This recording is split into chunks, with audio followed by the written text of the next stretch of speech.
Deer all, due to Middle East war crisis আমরা কিছু action নিতে যাচ্ছি। আপনি ইতিমধ্যে জানেন বাংলাদেশে বিভিন্ন ফিলিং স্টেশন তেল পাওয়া যাচ্ছে না, আমাদের ট্রাকের জন্য তেল পেতে সমস্যা হচ্ছে, আমরা জানি না কতদিন তেল পাবো, লোডশেডিং শুরু হবে, রাইট? অনেক ক্রাইসিস আমরা ফোরসি করতে পারছি।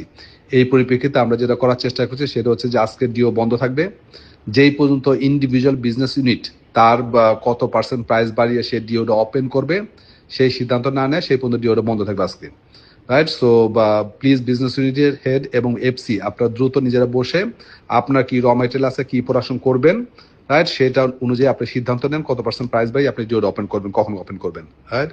দ্বিতীয়ত হচ্ছে যে র মেটেরিয়ালকে আননেসেসারি প্রোডাক্টে কনভার্ট করেন না, র মেটেরিয়াল ফর্মে রাখেন, only basic product, right? Basic product at good margin, যে প্রোডাক্টগুলো আছে সেই প্রোডাক্টগুলো প্রোডাকশন করেন, বাকি প্রোডাকশন এখন করবেন না। ছোট ছোট প্রোডাকশন করবেন না, লো মার্জিন প্রোডাক্ট করবেন না, বিকজ র material will be in deep crisis. Okay, so এক্সপোর্টের ক্ষেত্রে খেয়াল রাখেন, বিকজ হরমুজ প্রণালী বন্ধ হয়ে গেলে বাংলাদেশ থেকে এক্সপোর্টটা করা যাবে না। সো ক্লায়েন্টের সাথে কথা বলেন এক্সপোর্ট থেকে যে তারা শিপমেন্টে কীভাবে নেবে, আপনার শিপমেন্ট কীভাবে দিবেন। শিপমেন্ট না দিলে কিন্তু আপনার কিন্তু এফজিতে কনভার্ট করে মানে ডেপো ভরে লাভ নেই কিন্তু। So think twice. আর যত আনডেলিভার্ড আছে ওল্ড প্রাইস আমরা আনডেলিভার্ড দিয়ে দেবো, ডিস্ট্রিবিউশন আপনার আনডেলিভার্ড ক্লিন করার ব্যবস্থা করেন। আর মিন ওয়াইল আজকে যদি পারি সিদ্ধান্ত দিব, কিছু কিছু বিজনেস ইউনিট না পারলে কালকে সিদ্ধান্ত দিব যে কত দাম কত প্রাইস বাড়িয়ে আমরা কিভাবে ডিও আনবো।